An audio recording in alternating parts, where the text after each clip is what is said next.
this is where I have to sit down without flashing the fallopian tubes. Thank you. Hello. I should have waved then too. I'm sure my husband's here. He might have been excited to see me. I also tonight thought I should wear something a little bit more shiny because you've got so much glamour about you, but this is as good as it got. So. It's gorgeous. No, it's nice. It's nice. It's very Melbourne. That's the. I'm having dinner with Gina Riley and Jane Turner Lette, so we're going to say it's nice. It's nice. You know, Kath and Kim. It's nice. It is very nice. And I'll be going to the toilet later. That's another one. Welcome, everyone. It's very full. And as I was just saying to Kate, there are some men here, which is very exciting. And you are welcome too. Well, try not to use your testicles as maracas, but we can't promise. Although you do have Kathy's latest book, which we will be talking a bit about later. You have a 2 words in it which has changed me in a way. Testicle carpaccio. Carpaccio. Which is just beautiful. As a, but anyway, let's introduce Kathy, because some of you... Very tasty, this man said. I like you already. It's very now, too. Even though I can't pronounce it. I told you I couldn't pronounce words.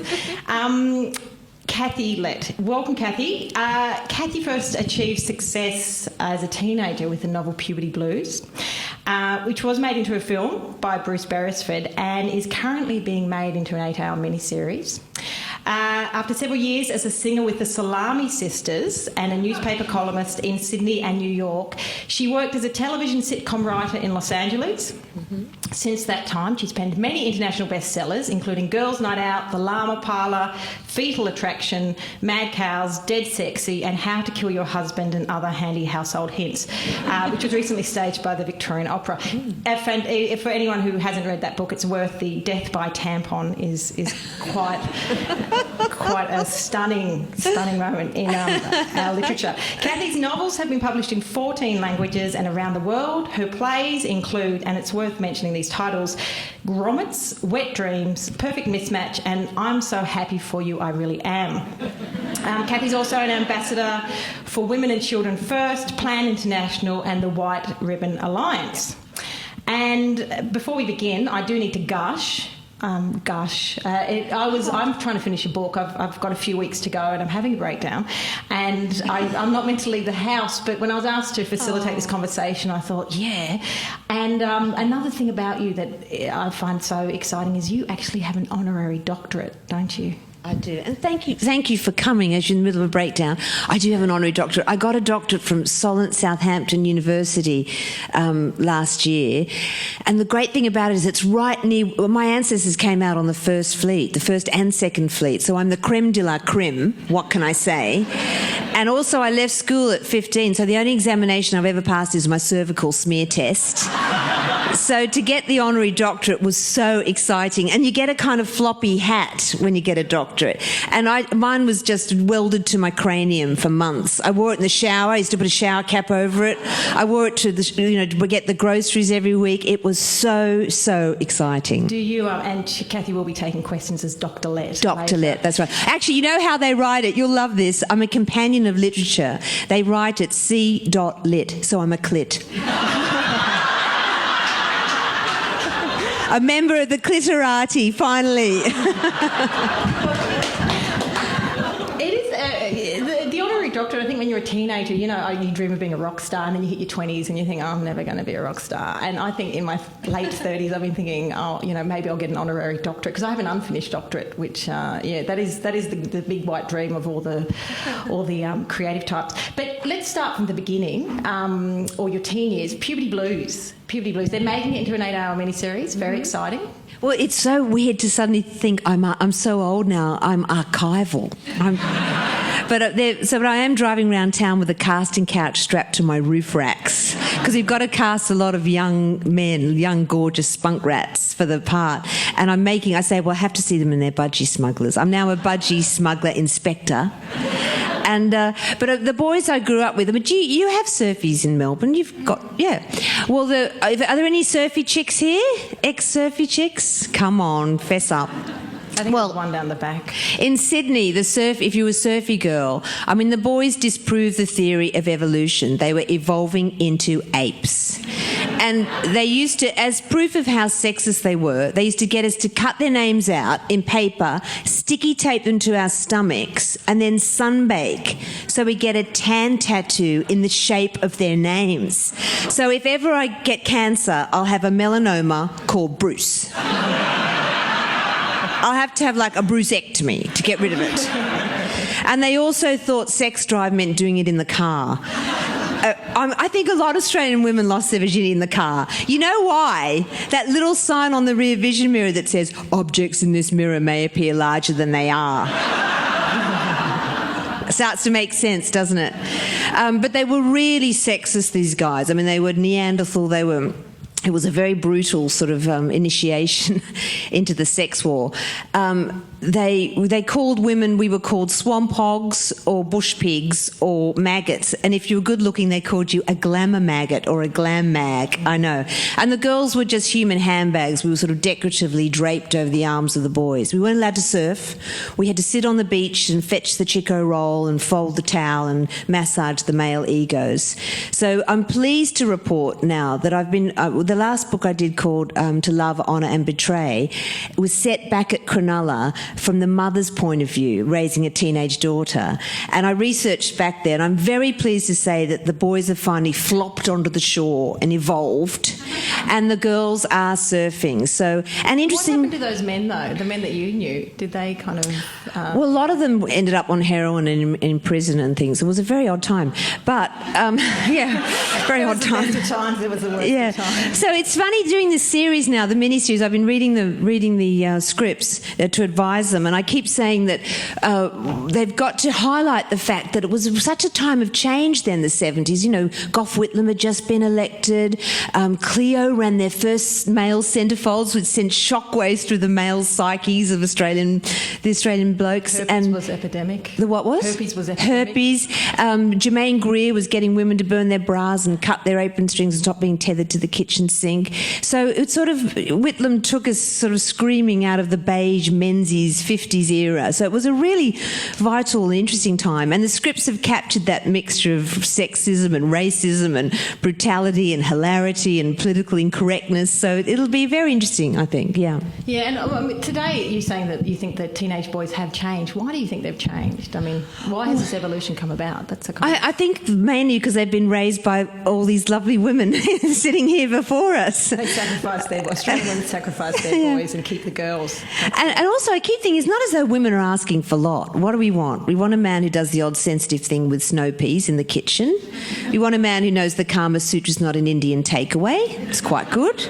And someone who talks to us occasionally, because I sometimes think my small intestine communicates with me more often than my husband, and who knows what a woman really wants in bed. Breakfast. It's not that hard, is it? No.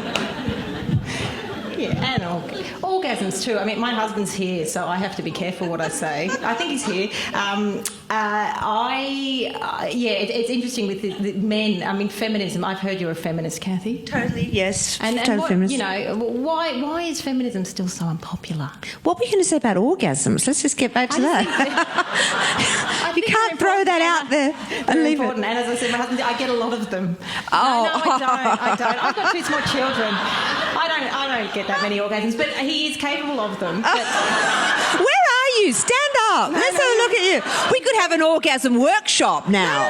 It's very good. You see, I think the trouble with married sex is not women faking orgasms, but men faking foreplay, actually. And baby monitors. Yeah. With two small children, it's funny, I've realised I've had so many orgasms to a baby monitor, a baby waking, and you start having that crisis thinking, and then you can hear the baby going, Mommy, Mommy, and it's just, I mean, I'm sure as they get older, they just walk in more or something. See, I'm amazed that you were having sex with when you've got small babies, because I think kids are a contraceptive. Every time you go to make love, the baby wakes up or the toddler toddles in. But a woman in Manchester once gave me a fantastic sex tip for new parents.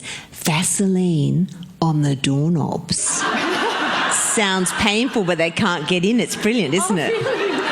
Yeah. But do you really want to have sex after you've got new babies? I think a woman's favourite position is the doggy position, where he begs and you just roll over and play dead. And there's nothing worse. I wrote a book called How to Kill Your Husband and Other Handy Household Hints, which you mentioned. And in that book, I talked about how I was doing research in my usual in-depth scientific fashion over cappuccinos with girlfriends. And I realised that my generation of women were having sort of less sex than our so-called repressed sisters back in the 1950s. And I thought, well, it's because we're exhausted. You know, we thought, my generation thought we were going to have it all. We just ended up doing it all. So we're working full-time. We're also still doing 99% of all the housework and childcare. Not the men here, because you're enlightened and gorgeous, or you wouldn't be here. So there's nothing worse than when you've worked all day and you come home at night and you defrost the chops and cook dinner and help with the homework and find the lost sports kit and put the washing on and do the ironing, put the cat out. By the time you get into bed, the one thing you're fantasising about is sleep, and then you get the hand. And you think, oh, God, not the hand. You know, men make horror movies called The Blob and The Thing. Women would make the hand. But I have got a fantastic another sex tip for you on how to get out of sex with your husband. Just when you're feeling the prod of his penis in your back, you tell him that the tax department rang and want to audit his accounts, because not only does he lose the desire for sex, but he won't be able to sleep, so no snoring either. Results! Yes! Giving that away to... I should have worn pants if I'm leaping up and down like that. I'm sorry. They are filming this. I'm wearing very sensible tights with a bit of a racy cardigan. So sex, children, we're going to talk about your book, because we should talk about your book, because it's a wonderful book. But before we do, I'm very curious to hear your thoughts on cosmetic surgery and ageing, because as I was saying earlier, I actually, and if my husband is here, can he put his fingers in his ears, I had to snip my moustache tonight before I came out, which is one of the first times I've had to do that, and it was very confronting. I'm at that age, but you have crossed the line and you're beautiful. So beautiful. You're beautiful. Right. I'm getting my mirrors insured. What? I'm okay, ageing. Well, because I'm now approaching 50, I'm not saying from which direction. A lot of my girlfriends are at that age where they're being traded in by their husbands for younger models, and I don't see them for a few weeks, and then I suddenly see these breasts approaching about 4 miles before they are, and also I see they've got their lips too. Suddenly their lips, it looks like they've got a vagina sutured to their face like that. And that's collagen. That's where they take the fat out of their bottoms and inject it into their lips, so they're literally talking out of their arse, which explains a lot about Hollywood, I think. And then we go to, I see them at the gym, and we're changing, and they've got no pubic hair. I mean, my pubic hair could be awarded national park status. I mean, I'll never say this any other time, but bring back bush, don't you think? And they've waxed everything off, and they're trying to look like pubescent girls to attract a man. And I think, gosh, they've gone through all this and had all the silicone and done all of that. But why would you only want a man? Why would you want a man who only wants you because you're silicone from tonsils to toenails? You wouldn't want a bloke like that. That's actually, because I'm being in my late 30s, it's like I've only got 6 months left before I have to stop saying that. But in my 30s, looking at the way that women start to do this to themselves and how much time and money, and I do wonder that same question, why are you doing that? Well, I know why. It's because we live in a society where women are judged on our looks in a way that men aren't. I mean, for women, wordplay is foreplay. I mean, how is Woody Allen still getting laid and all those other guys? Because he's hot. No, he's not hot. Well, he is hot in a way, because, we like men. Whenever they do surveys with men and women what we like in each other, most men, not the gorgeous men here, I keep saying that, but most men put looks first and personality last. And women always put personality first and looks last. But women do suffer from what I call facial prejudice. And for women, ageing for women is like kryptonite for Superman. There's hardly any women over 50 on television, are there? In Australia, who have we got? Anyone over 50? Lovely old Carrie Ann Cack. We love CAC. But in Britain, there's nobody. I mean, it's outrageous. As the BBC, which is funded by the taxpayer, there's no woman on British television over 50, which is scandalous. There's no women on radio and you can't even see them. In Australia. So, yeah, it is, and it's difficult to resist it. But I think the best way to stay young, dim a switch, greatest sex aid known to womankind, keep the lights low, and get much older friends. I mean, my best friend was John Mortimer, who sadly died a year or so ago. But he thought I was a nymphette. I mean, he couldn't really see me, but he used to call himself my toy boy, but then he would say it would take him 2 weeks to get a soft on. You know, remember John Mortimer wrote Rumpole? Yeah, we loved him. He was great. For his 80th birthday, I took him to a lap dancing club because I thought he'd done everything else and I thought he'd get a short story out of it, so I had to kind of hand him a feminist card for the night. But because he's so myopic, we had to sit right under the pole. And I'm looking up at these girls, I'm thinking, I wanted to get to know you, but not quite that well. And also because he was so charming. If you go to those clubs, I'm sure some of you boys have been. If the girls come and gyrate before you, you know, give them £10 or something. But if they sit at the table, as soon as they sit, it's £100 just for them to sit down at the table. But John, because he was so funny and charming and charismatic and wonderful, he started asking them questions, and no one had ever asked them questions before. What they were studying, because most of them were doing theses in the university. And they all adored him. So within about 10 minutes, they're all around the table. They abandoned all the stockbrokers, but I'm saying to them, hover, nobody sit down, you know, hover. But no, he was great. I miss him every day. Yeah. Now the book, because we haven't got heaps of time, and I think it's really important that we talk about your new book because it's fantastic. I don't know, how many people in the audience have read it? Well, after tonight, that will change. Yeah, this is the unofficial endorsement. I loved the Boy Who Fell to Earth. It is. It's so funny and it's so you and it's so classic Lette, and it has all the elements. It has sex, it has drama, it has adultery, it has cads, it has great guys. It has actually, although one of the men she has sex with I found quite repulsive, but that was okay. Archie, he has a ponytail and he's in his 50s. That's wrong. But anyway, it is a fantastic book, and it has Merlin, who is a kid with Asperger's. That's the story revolves around Merlin and Lucy. And yeah, I just found Merlin to be, he has such a beautiful voice in it, and it's so funny, and to achieve, to write a story that comes across with all this humour and doesn't grate. Anyway, could you tell us a bit about the book, Kathy? I think I'll give her an orgasm now. What do you think? I think she deserves it. No, it is. It's really, because it's such, in some ways it's such a change of direction for what you've done, but it doesn't feel like much of a change of direction, and I think that's quite exciting. Does anyone in the audience have anyone in their life with special needs, Asperger's or anything? Yeah. 1 in every 100 people is on the autism spectrum, so it's a lot more common than we think. And when I've been going around Britain on book tour, I've been saying to women in the audience, just think about your husband for a minute. Is he a train spotter? Is he fanatical about his record collection, which he catalogues every day? You know, is he obsessed with football? Is he emotionally inarticulate? There's a very, very good chance he's on the autism spectrum but hasn't been diagnosed. And even my own darling dad, who died in January and whom I adored. But I remember once what I'm saying is a lot of men are on this spectrum. And I remember once my mother and father had a terrible fight. I was a teenager.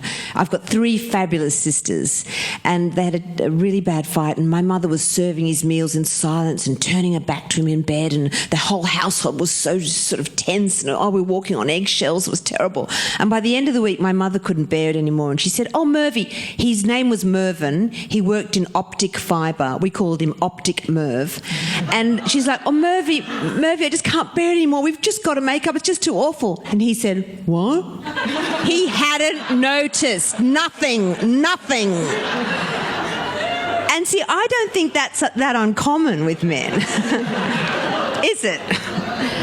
So what Asperger's is, it's a neurological lifelong condition that affects the way you communicate and socialise. It often comes with, you have a obsessive compulsive disorder, but a very high IQ. They now think Mozart, Einstein, Van Gogh, Andy Warhol, Orwell, Newton, all these amazing people had Asperger's. So I don't think there's anything such as normal and abnormal. I think there's ordinary and extraordinary, and they are extraordinary. I mean, my son was diagnosed when he was 3 as having autism.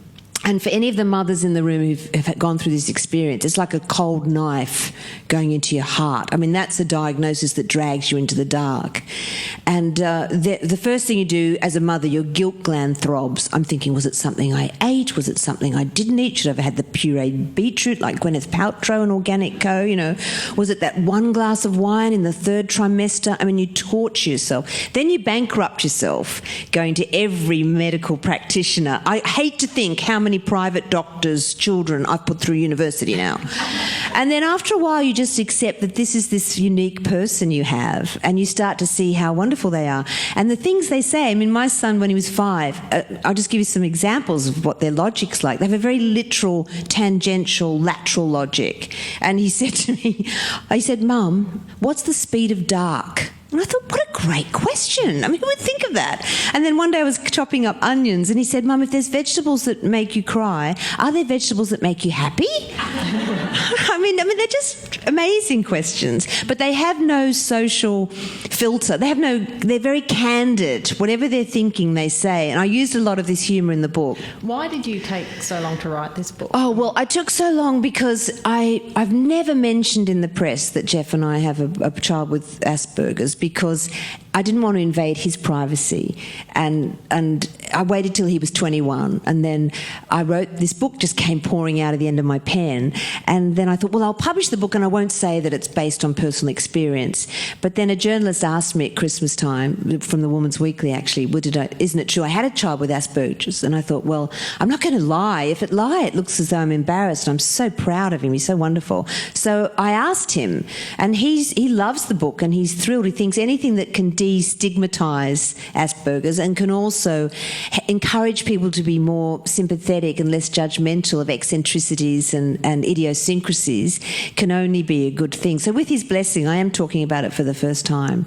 Yeah, and it was hard at first because it was so close to the bone. I often use humour to, deflect and diffuse, so it is quite close to the bone. But I did incorporate a lot of, even though as all the mothers here will know, it's harrowing and heartbreaking at times, raising a child with autism. It also can be incredibly funny, the things they say, and I tried to weave that through the book as much as possible. I mean, it is an incredibly funny book, but it also is, there's so much rage in it and frustration in a way that, and it's so palatable, and this is what's so lovely about your book, is it's a beautiful, it's a hilarious story, but Lucy, the mother, there's just this pent-up anger about having to it seems as if there's this Merlin against the world, because this understanding. Now, I wonder how much you've seen with your son. He's 21, is it?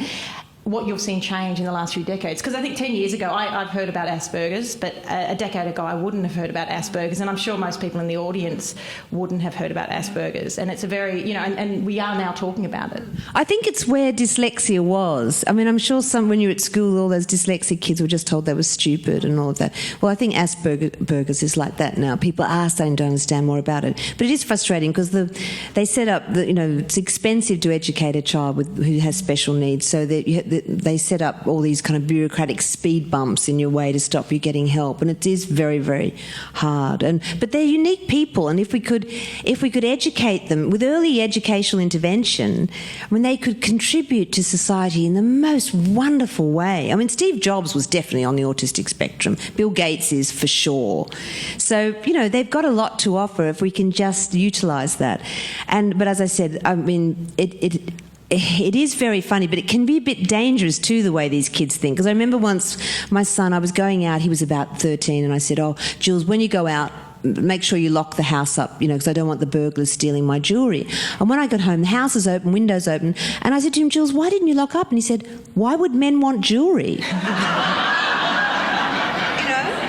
And also, I used a lot of this stuff when my character is trying to date again. Every time she has a prospective lover or has a lover, the child accidentally sabotages it by being too candid and too direct. And then one of the things I based on, one of the episodes I based on when Hugh Jackman came for dinner at my house. I mean, how gorgeous is that man, girls, isn't he? I'm swimming through a pool of my own drool to get to him. I mean, that man gives me a wide on. And anyway, he came for dinner. I'm flirting for Australia, you know, and in my mind, we've already eloped and we're living in the Caribbean, right? And then Julius got home, and he was about 13, I think, around that time. And he walked in, I jumped up and hugged him and said, "Oh, hi, Jules." You know, and I said, "Look, darling, you're growing a moustache." And he scrutinised me and he said, "So are you, Mum." He said, "Look at all those hairs on your top lip. And there's quite a few on your chin as well." And I'm like, is it too late to put him back in the condom vending machine for the refund? So, you know, yeah, it is hilarious, but it's also, you feel, in social situations, you sweat more than Paris Hilton doing a Sudoku. Or George Bush doing Scrabble, you know. It is interesting how much Asperger's challenges what's normal, because, I mean, then once again, Merlin is so great. And I think the last page he says, "Mum, it's intriguing being me." And I think that does kind of sum up that he has this different worldview and how you can actually... you know, I wonder too, I mean, with Merlin, he's a child and it's about parenting. Is there a sequel when Merlin grows up, you know? Well, my son is dating now. Oh, my God. You know? So the first time he had sex, I got every single detail, way more than any mother should ever know. I'd love to tell you, but it's just even too shocking. Yeah. So there might be a sequel. See, but Emily Mortimer's bought the film rights, actually. You know, John Mortimer's daughter. She's a wonderful actress. Do you know, is she well known here? Is Emily Mortimer? Well, anyway, she's going to play the mother, so I'm very pleased about that. Wow. Yeah. We're going to have questions now. Oh, good quizzes. Yeah. I was so glad you boys came. Were you dragged here by the testicles? They're actually women with alopecia. Awkward moment. Oh, you know, I'm having the menopause, by the way. I've just got to that stage where I'm having my own weather.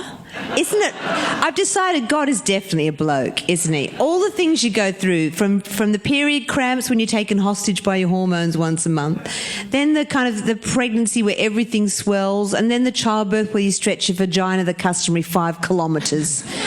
And then the menopause, mastitis, I left that out, and then the menopause, and then just when everything goes quiet, do you know what happens? You grow a beard. She thinks the moustache is bad. You wait. I know. It's I mean, how can that be fair? I've also got these long, and if my husband is here, could he put his fingers in his ears? I've got these really, you know, old men, how they get those really long eyelashes that curl. I've started getting those. I'm going to have a macrame hanging basket. Yeah. I might get a grant from the Australia Council, make it into something. You can twirl your nipple there seductively. We could entwine. Yeah. We better take some questions. So hand up if you've got a question, and we've got... Oh, you need the mic. There's one, I think, down the back. Is that right? Yeah, there's a... I don't like these mics. It's like being in one of those French chat shows. You know, we get all deep. Yeah. I thought Sarkozy might win by a nose. Kathy, I just wanted to ask you about self-concept in your, well, perhaps in your son more directly than the character in your novel. But what can you? I mean, it sounds like your son has an understanding of himself. What would you like to say about how he thinks about himself? Or, I mean, you mentioned one clue, but would you like to talk to us a bit more about that? Well, my son, and I'm sure the other parents with Asperger's will agree, they're so bright. He's Wikipedia with a pulse. I mean, I don't even have a diary. I say, where was I on the 3rd of June, 2002? And he will know. And yet he can't get the right change from the corner store. I mean, it's such a sort of contrast in their abilities. But I've tried to raise him to have self-esteem, but it's very hard. I mean, their self-esteem is sort of lower than Britney Spears' bikini line, which is quite low. Because at school, most people at school, most kids are striving to learn math and grammar. And kids who have special needs are striving to make themselves invisible. And I think putting a kid with special needs in a mainstream school is as pointless as giving a fish a bath. I mean, they do need special care. So he's volunteering at Oxfam, and he wants to be the world's quirkiest sports commentator, which he could be really, really good at that. Otherwise, I'm just going to, I think I'll have to pimp him out. Yeah, I think so, yeah. He's got a gorgeous body. I'll tell you what he did do, though. He logged himself onto a dating website using my email, and he described himself as Babe Shag. So every day I put my computer on, I get about 50 photos of women in their 60s in leopard skin bra. You know, so it's a roller coaster ride at all times. You know, but he's a lovely dear boy. I adore him. Yeah, but it's not easy raising someone like that.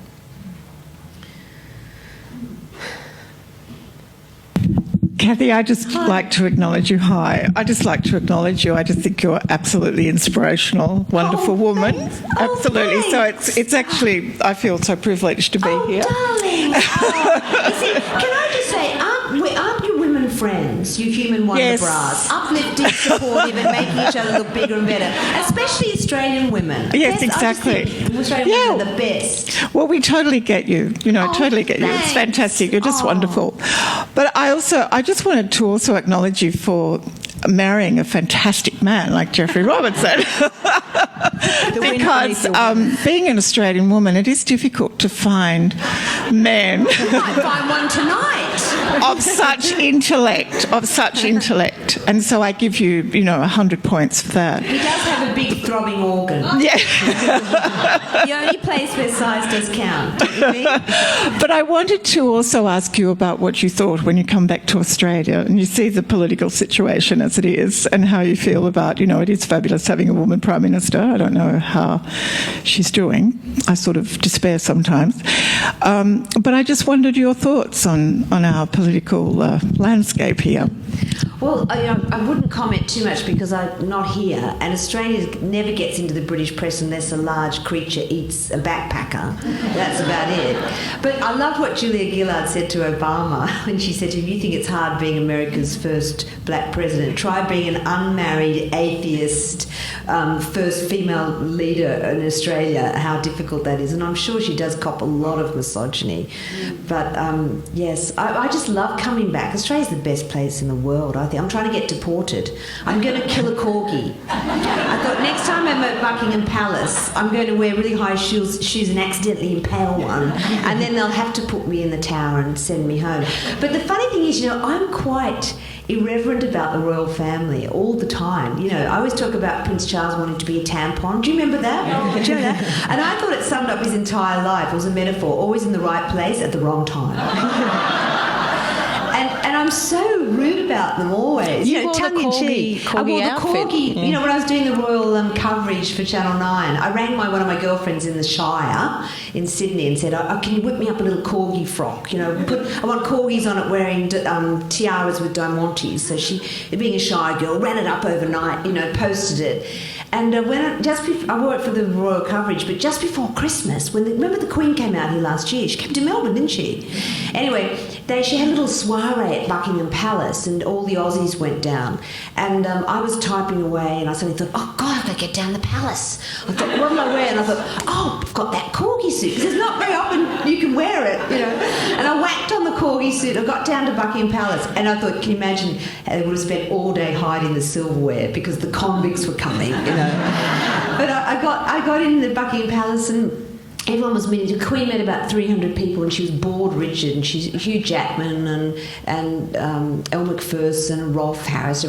She's going, she's in a coma. And then I stood in front of her in the corgi suit, and I said, "I wore this just for you." And she went, "Oh, Philip, look, come over." And he came over, and I said, "Well, the only thing I was worried about is that one of your corgis might mate with my leg." Well, she went into hysterics. She went, and the tiara's wobbling away. And of course, the front page of all the papers here, the Sydney Morning Herald, I don't know if it was the page as well. But a lot of the papers, the front page was the pictures of the Queen laughing at my corgi suit. And I thought Elle Macpherson, who was wearing Versace with her hair extensions, would have been home all night pulling out her hair extensions in horror that she was accidentally upstage. But it's just about being yourself. Oh, and the only other thing I'll tell you is just applying that, because I think Australians have got that ability to have fun, and we're full of joie de vivre, and we don't stand on ceremony, and we seize the moment. All those lovely, lovely qualities we must never lose. I was at the Polo a few months before that, just before they got married, Kate and Wills, yeah.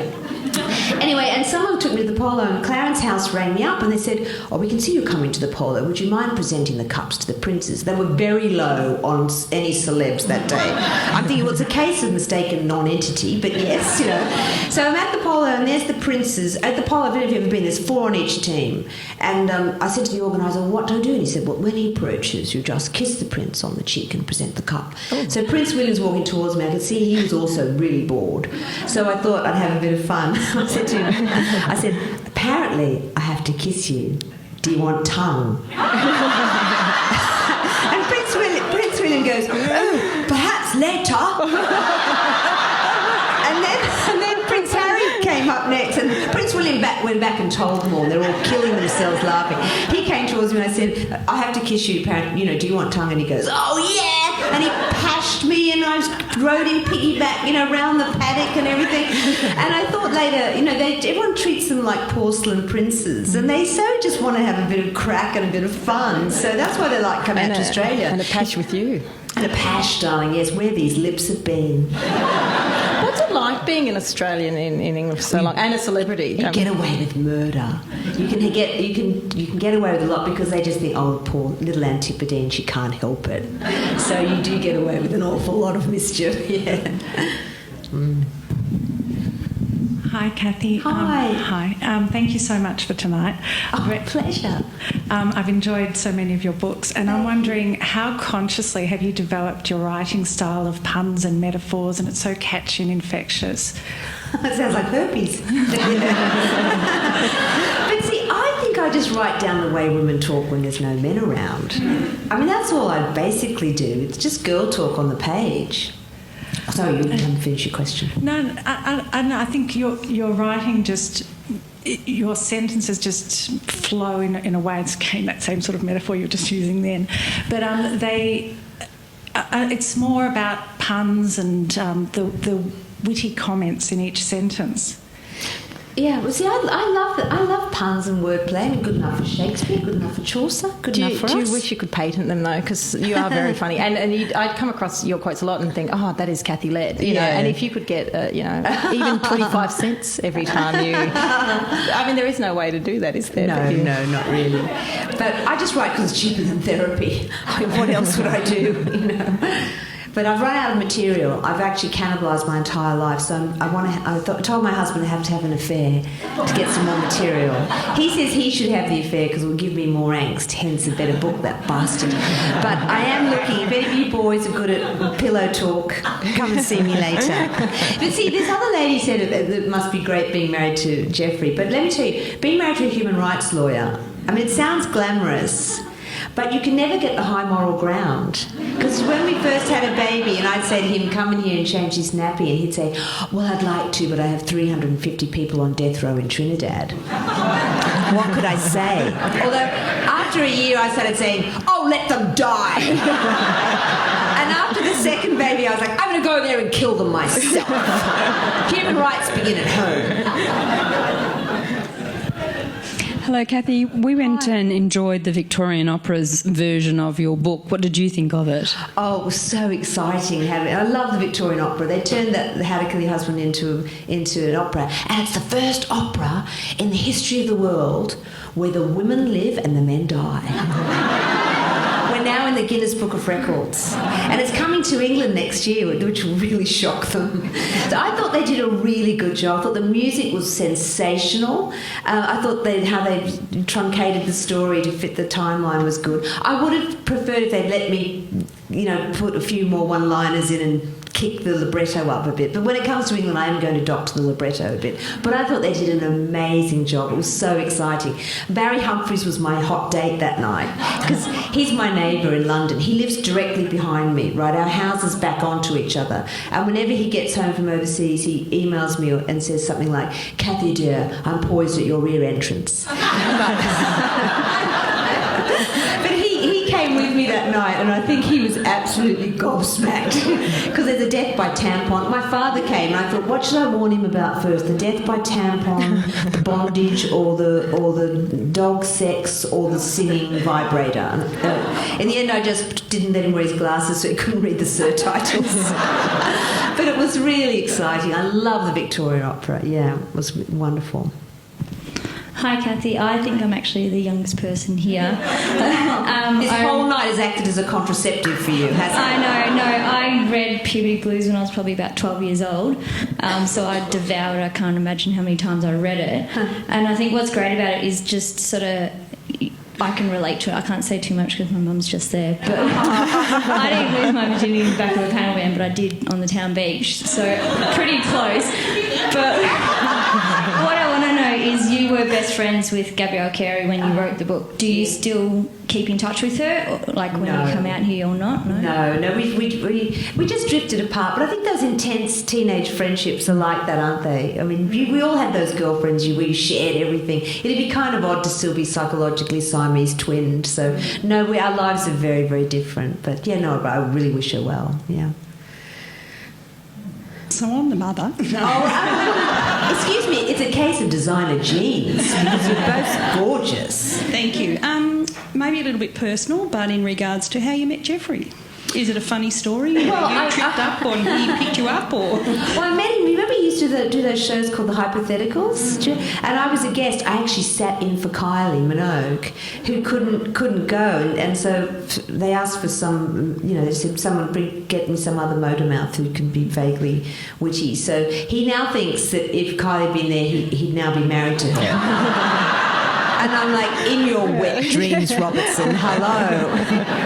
But we fell in love across a crowded studio, and I've got the tape. It's weird, isn't it, to have the tape of the first time you meet your husband. And my eyelash batting average would rival Alan Border. Is he a batsman? Or, whoever's a good batsman. I'm batting away, And, he's wonderful, but he's still a male. I mean, living with... Look... When I was really writing How to Kill Your Husband, that was totally in revenge on Jeff because he doesn't help me around the house. And I used to say to him, because the Dunkirk evacuation is easier to organise than a working mother getting her kids up and out of the house in the morning. And he'd be, he'd either be in the shower or on the loo because men think sitting on the toilet's a leisure activity. and I'd be screaming at him, saying, "You've got to help me more around the house." And he'd say, "I'd like to help, but I'm a man and I can't multitask." Now that is the ultimate biological cop-out. Can you imagine any man having any trouble multitasking at an orgy? Or a menage a trois? No. He'd have no trouble at that time, so that doesn't wash. What does he think did about inspire a book? Yeah. What does he think about your books? Does he? Do you kind of edit some of it out, or? Oh God, no. No, we have a matrimonial fetish that I try and he tries to raise my tone and I try and lower his. No, he's a feminist in theory, just not in practice. No, I'm training him. It's hard, isn't it? Yeah. Oh, sorry. Will you ever come back to Australia Well, to now live? my kids are a bit older, you get a bit liberated, don't you? I mean, people would say to me, turning 50, how terrible it would be. But I love it because now that the kids are... Jules is always going to be somehow living with me. I mean, he'll always be in my attic. Let me tell you, everyone's been in my attic. Julian Assange was hiding in my attic. Salman Rushdie was hiding in my attic. The guy who shagged Princess Di, what was his name? Hewitt, when he came to Jeff for legal advice, was hiding in my attic. I've had everyone in my attic but Anne Frank. So Julius will always be my attic somewhere. But now my daughter's at university, I'm liberated. I can travel a lot more. So I bought a flat in Sydney. So I'm going to try and do the summer in each country, because then I'll be straddling hemispheres, straddling my favourite position. So that's my plan. Yeah. Hi, I'm a fellow AS mum. It's so nice to have AS spoken about openly and in a nice way. I wanted to ask you about the F word, feminism, and how there's a lot of particularly younger women who refuse to say that they're feminists. And there seems to be a bit of movement on that with Caitlin Moran and other great writers talking about feminism actually not being frightening and actually being probably quite a good thing. Can you tell us a bit more about, you said at the start you're a very proud feminist. Maybe you can talk a bit more about that? I think the word feminism was just demonised by the media in some way, that we're all, hairy-legged, men-hating harridans. And it is surprising the number of women say I'm not a feminist, but then they go on to say something quite feminist. And let's just remember, we still don't have equal pay. We're getting 75 cents in the dollar, and in Britain 75 pence in the pound, in America 75 cents in the dollar. We're still getting concussion hitting our head on the glass ceiling, and as I always say, we're supposed to Windex it while we're up there.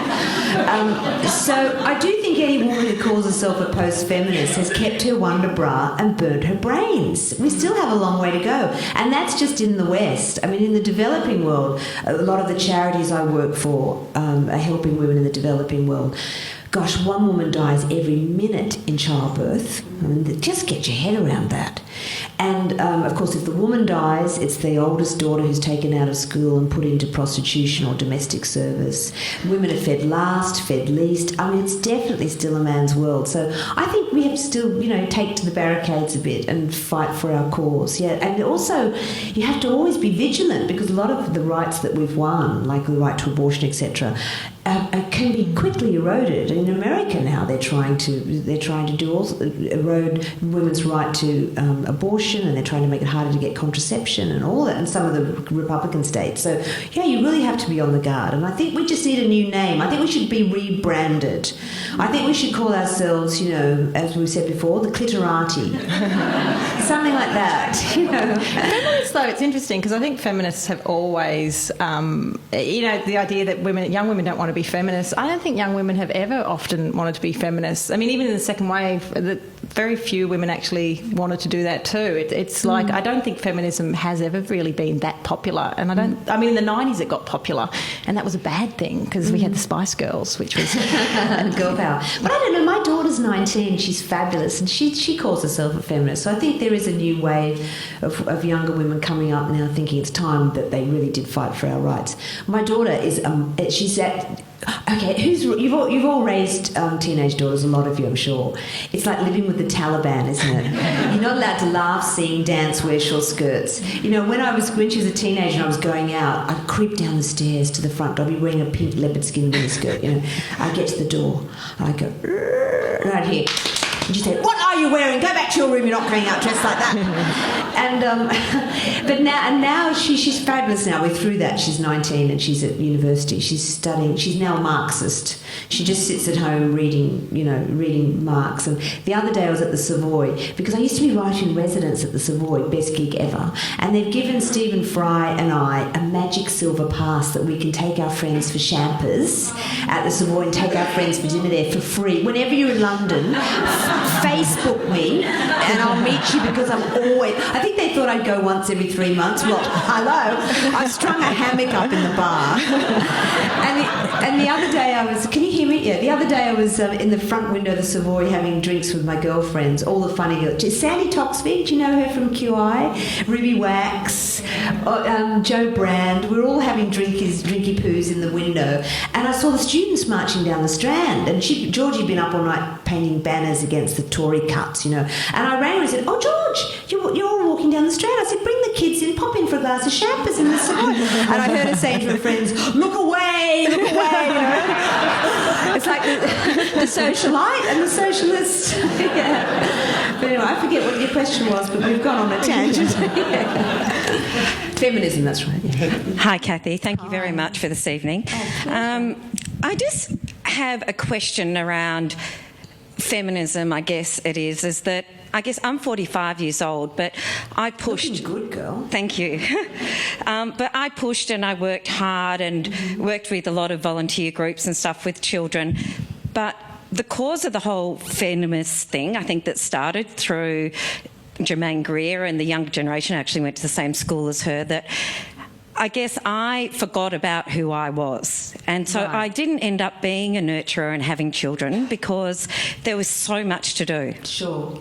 And I feel that we're missing the boat in the fact that so many of my friends that we missed out on having children because of this. Yeah.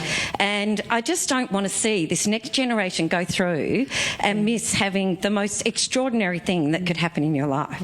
You know what? I don't think they will. I think what we've realised is that feminism is about choice. It's not about being militantly one way or the other. But you were sort of a foot soldier. You were a front row forward feminist. Absolutely. And I don't regret it because I've got, and I don't regret it because I've got so many children that, are mum and godmother and whatever else to their children, which is beautiful. There's going to be someone that's going to look after me in my old age. That's what we all want, isn't it? But the other thing is about, the ladder pullers, the amount of women that are still in that bloody corporate world that are ladder pullers. They get up to the top and they pull the ladder up and they don't nurture and love other women and help them get to the top. I find it so difficult. How do we change that mindset that we are not blokes? We are nurturers and we should be helping one another and not knocking each other off the ladder. I know what you're saying about the ladder pullers. Is it everyone knows some women like that? I mean, my women friends aren't like that, but there are some women who need to go to the vets to get their claws done. And I think it's because they had to be so alpha and masculine to make it in a man's world that they forgot their feminine side and the sisterhood. But what's different now in the new wave of feminism is that we have mentoring groups. And the WOW Festival in London, which I'm part of, Women of the World, all the women who've achieved, we mentor younger women coming up, because it's the only way we're going to get women up through the corporate system and up into the boardrooms and hopefully making a big change. So that's really important. So I don't think we're ever going to make those mistakes again. That whole thing at the moment about the boardroom, about a percentage. I know. Well, realistically, we still want the best person for that job in that position, whether you're a man or a woman. And I think, we do have to get more women in there. But when are we ever going to allow these women to have children and have the status that they can come back to? I suppose it's that same question of I've never ever heard a man saying how he's going to juggle kids and career. I've never heard that. And women, we juggle so much we could be in the Moscow State Circus, couldn't we? Honestly. Yeah, I know. Now, hello, Kathy. Hello. I have a question which is really dear to my heart and probably to the hearts of nearly everyone here. It's about your son Jules and how he relates to the other family members. And particularly, is there anything that Jeff and Jules do together that help them forge a connection, a father and son relationship? Yeah, tennis. Jules and Jeff have tennis in common. I'm Navratilova of the backhanded compliment, and I can lob banter back and forth forever, but I can't do tennis. But they play a lot of tennis together, so it is important because, of course, because men are emotional bonsai, and you have to whack the fertiliser on to get any feelings out of them a lot of the time. Jeff's the same. He's got a huge IQ, but not a particularly huge EQ, emotional quotient. So sport has been their bonding thing, and that's what they do. But yeah, it is hard because autism mainly affects the males, and even if women are diagnosed with Asperger's, because they're female, they're better at social communication. They learn, they mimic, and they can cover it up more. So it is a problem. Yeah, the whole social alienation thing is very difficult. But I suggest any parent who is having trouble with the son and the father bonding, find some sporting interests they have in common, I would say, yeah. We must have one more quizzy, otherwise I'll just keep talking. I would say something to all the women here too. You know how in life, now that I'm old and wise, I'm doing my menopausal thing. you know how women were always told to pour oil on troubled waters and sort of go quietly and sort of be good. You know, like I hate. It's like the way men always say, "Oh, am I the first man to make love to you?" To which the woman replies, "Of course, I don't know why you men keep asking the same silly question." You know, but we are told to be virginal and good and all that kind of stuff. The one thing I have learnt now, I think, is that no, never turn down an adventure. Always seize every opportunity that comes your way. I may be like this because I have a son with special needs, and a lot of it is dark and hard. So when I have an opportunity to have fun, I have fun, and I swing from chandeliers, etc. But I also learnt this before I had children. I was working on a sitcom in America called The Facts of Life, which was huge. It was bigger than MASH. And you know all those shows we love, like Seinfeld and Frasier and everything? They're all written by about 20 people. They lock you in this windowless, padded room I used to call the gag gulag, and you just make jokes all day. It's like being a stand-up comedian, except, you know, sitting down. And I cast... Oh, well, the guys I was working with were all Jewish, and I got so Jewish when I was there. You know, the hair, the shoes, the jokes, the hands. I got so Jewish, I feel guilty that I'm not Jewish. But I cast a love interest for one of the girls, and the guy I cast was an unknown actor called George Clooney. Mm-hmm. And he asked me out. And I said, no.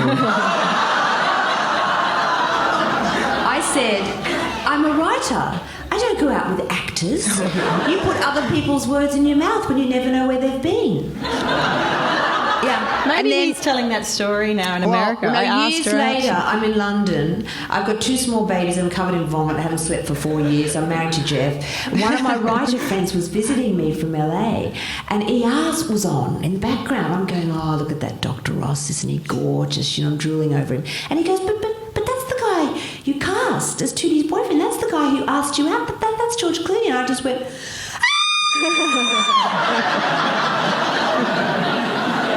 I lay in a fetal ball in the corner of the room and cried for 2 weeks. Who wouldn't? And I thought now, though, I might ring him and say, oh, George, about that date. I've had time to think it through. He'd been waiting. It's why he's never got married, obviously. He never got over that. That's what it did teach me. And then one message I impart to you girls, never turn down an adventure. It might end up to be George Clooney. And on that note...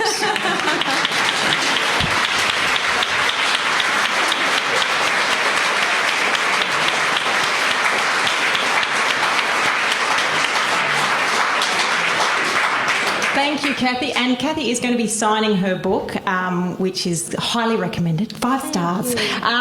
So she's going to go down the back and, don't mob her on the stage. And you're going home for a couple of multiple orgasms. I am. Or maybe I'm going home to trim be a making moustache, love all I don't know. Maybe both at once. He gets very aroused by the clipping. Thank you, everybody, and thank you, Kathy. Oh, thank you.